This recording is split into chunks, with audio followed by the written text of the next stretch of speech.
देखिए, बहुत से लोगों के मन में ये सवाल होता है कि हमारे घर में मिरर यानी कि हमारा शीशा कहाँ होना चाहिए, किस डायरेक्शन में होना चाहिए, क्या प्रोटोकॉल्स होते हैं एक शीशे को लगाने के लिए, किस डायरेक्शन में लगाने के लिए, कितना साइज होना चाहिए शीशे का।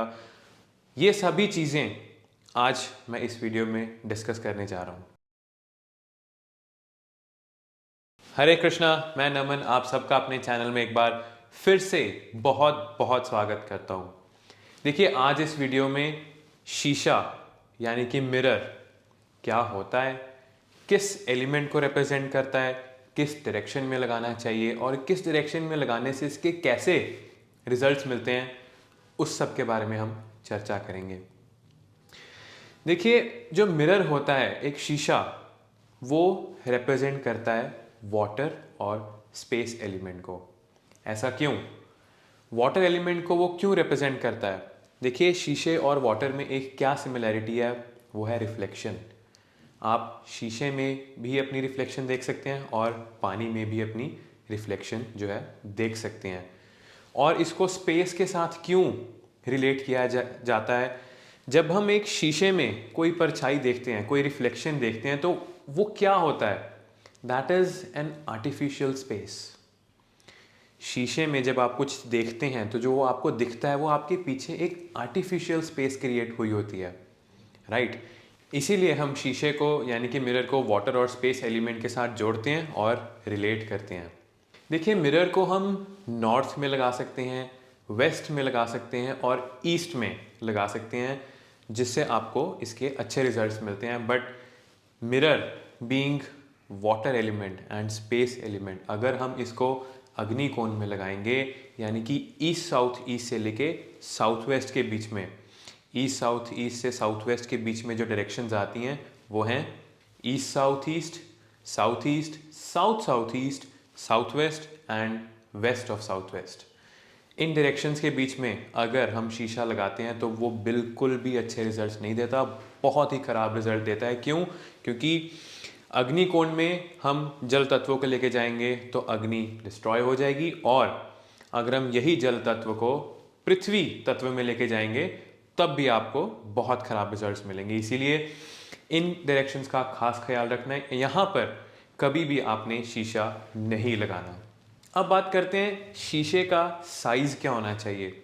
देखिए, जब भी हम अपनी एक पानी में रिफ्लेक्शन देखते हैं तो वो जो रिफ्लेक्शन है वो हमारे वेस्ट तक रिफ्लेक्शन बन के आती है। तो अगर मैं आपको अप्रॉक्सीमेटली बोलूं तो कोई भी शीशा जो कि मिनिमम 4 फीट्स का है, या मैं यूँ कहूँ 4 बाई 3 फीट्स के डायमेंशन का जो शीशा है, वो प्रॉपर वाटर और स्पेस एलिमेंट के आपको रिजल्ट्स देगा।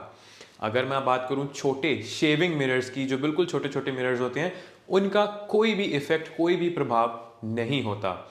चाहे वो नॉर्थ में है, चाहे वो साउथ में है, चाहे वो ईस्ट में है, उनको कोई भी आपको उससे अच्छे या खराब रिजल्ट्स नहीं आएंगे, because that mirror is too small to exhibit और reflect the energies of water and space element. देखिए, अब यहीं से बात आती है जिम्स में और ज्वेलरी स्टोर्स में। जिम्स में तो आप जहाँ पे देखेंगे चारों तरफ शीशे लगे होते हैं, चाहे वो साउथ डायरेक्शन है, चाहे वो अग्निकोण है या पृथ्वी एलिमेंट है, वहाँ पे क्या वो खराब रिजल्ट देता है? ज्वेलरी स्टोर में जहाँ पे आप देखेंगे चारों दिशाओं में मिरर्स ही मिरर्स लगे होते हैं, क्या वहाँ पे वो खराब रिजल्ट्स देता है? अगर देता तो उनके स्टोर्स कैसे चलते, ये जिम्स जो हैं वो कैसे चलते? देखिए, अगर ज्वेलरी स्टोर्स और जिम जैसी जगहों पर चारों दिशाओं में जहाँ पे शीशे लगे होते हैं, वहाँ पर कोई रिजल्ट नहीं आता। वहाँ पे जो मिरर्स का रिजल्ट होता है वो ज़ीरो हो जाता है। वहाँ पे कोई ख़राब रिजल्ट्स, कोई अच्छे रिजल्ट्स नहीं आते। वहाँ पे मिरर्स की जो एनर्जीज़ हैं वो कैंसल हो जाती हैं। इसीलिए आप देखते होंगे जिम्स और ज्वेलरी स्टोर्स में चारों दिशाओं में शीशे होने से भी कोई ख़राब रिजल्ट नहीं आता उनके बिजनेस पे, उनके रिलेशनशिप्स में, उनकी हेल्थ एंड फिजिक में।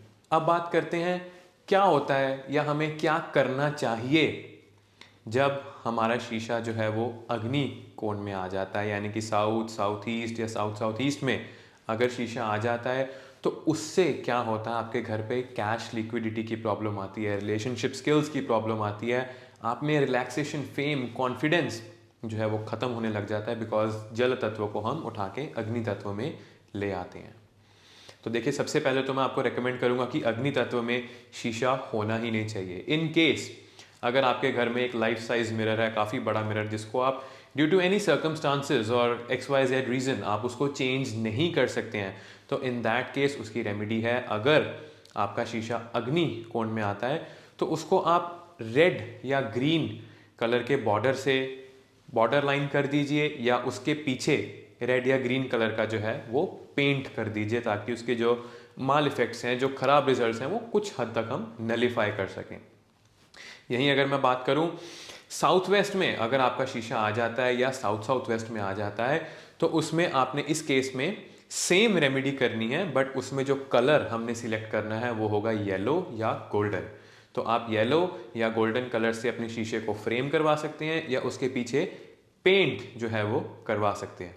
देखिए, शीशों से जुड़ी मैं एक बहुत बड़ी मिथ आपको मैं बताने जा रहा हूँ। बहुत से लोग मानते हैं, बहुत से लोग कहते हैं कि आपके बेडरूम में शीशा नहीं होना चाहिए, या फिर आपके बेडरूम में इस तरह से शीशा नहीं होना चाहिए ताकि जब आप सोएं आपकी रिफ्लेक्शन शीशे में ना आए। देखिए, इस तरह का वर्णन पूरे वास्तुशास्त्र में कहीं पर भी नहीं है। ये कोई वास्तु दोष नहीं बनाता। अगर आपके सोते हुए की रिफ्लेक्शन आपके शीशे में आती है तो इससे कोई खराब रिजल्ट्स कुछ भी नहीं होने वाला। ये सिर्फ आपके मन का एक वहम है, लोगों के द्वारा बनाया गया, क्रिएट किया गया सिर्फ एक वहम है। अगर आपको ये वहम आता है, अगर आपको लगता है कि आपके रूम में शीशा लगा हुआ है, जब आप सोते हैं तो आपकी बॉडी उसमें रिफ्लेक्ट होती है, तो आप इसको कवर कर सकते हैं शीशे को, या उसकी प्लेसमेंट जो है वो चेंज कर सकते हैं एज पर योर कन्वीनियंस।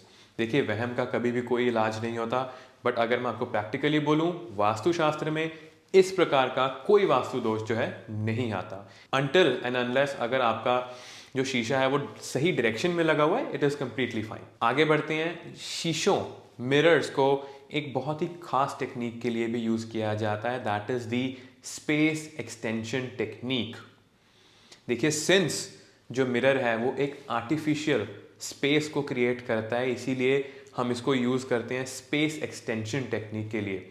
अब मैं आपको बताता हूँ उसका क्या मतलब होता है। फॉर एग्जाम्पल, आपके घर का नॉर्थ ईस्ट का जो हिस्सा है वो कटा हुआ है, वहां पे एक कट है, तो इस केस में हम कैसे एक मिरर को यूज कर सकते हैं for the space extension technique. मान लीजिए ये आपके घर का नॉर्थ ईस्ट कॉर्नर है, अगर आप यहाँ पे शीशा लगा देते हैं तो इसके पीछे का हिस्सा जितना भी कटा हुआ है वो एक वर्चुअल आर्टिफिशियल स्पेस की तरह काम करना शुरू कर देगा। आपका जो ये कटा हुआ हिस्सा है, जिसकी खराब एनर्जीज आ रही हैं, वो आनी बंद हो जाएंगी। तो जितनी स्पेस यहाँ पे आपका शीशा रिफ्लेक्ट करेगा, उतनी ही स्पेस वो पीछे आर्टिफिशियल या वर्चुअल वर्ल्ड में जो है बना देगा। So this is how we use mirrors for space extension technique. लेकिन अब कुछ वास्तु स्पेशलिस्ट क्या करते हैं, ये मिरर स्पेस एक्सटेंशन टेक्निक को यूज करते हुए साउथ में, साउथ ईस्ट में या साउथ वेस्ट में भी लगवा देते हैं। वो रेमेडी के लिए, स्पेस एक्सटेंशन के लिए मिरर तो लगवा देते हैं, बट वो भूल जाते हैं कि ये जल तत्व को भी रिप्रेजेंट करता है, लेडीज एंड जेंटलमैन। इसीलिए ये स्पेस एक्सटेंशन टेक्निक जो मिरर्स के साथ यूज होती है, ये सिर्फ नॉर्थ, ईस्ट और वेस्ट डायरेक्शन में ही यूज करनी चाहिए। अगर आप इसको साउथ में, साउथ वेस्ट में, साउथ ईस्ट में यूज कर रहे हैं तो ये स्पेस एक्सटेंशन टेक्निक तो नहीं, बट आपको खराब रिजल्ट्स जरूर दे सकती है। आप इन केसेस में अगर आपको कोई डायरेक्शन बैलेंस करनी है, कोई कट है उसको मैनेज करना है, तो आप डेफिनेटली काफ़ी सारी रेमेडीज़ हैं जिसको यूज़ कर सकते हैं, सच लाइक बल्ब्स लगा सकते हैं, अगर साउथ ईस्ट कटा हुआ है कॉपर लगा सकते हैं। There are various other remedies जो कि वास्तु शास्त्र में दी गई हैं for the balancing of your elements and spaces. देखिए, ये था मेरा एक छोटा सा वीडियो मिरर्स के ऊपर कि कैसे मिरर्स काम करते हैं, कहाँ पे मिरर्स होने चाहिए। I request all my audience कि आप कमेंट ज़रूर करें मेरी वीडियो के नीचे। आप मुझे बताइए कि आप किस टॉपिक पे चाहते हैं कि मैं वीडियो बनाऊँ। मैं उस टॉपिक पे डेफिनेटली आप सबके लिए जो है वो वीडियोज़ ज़रूर लेके आऊँगा और जल्द से जल्द लेकर आऊँगा। अंटिल देन, हरे कृष्णा।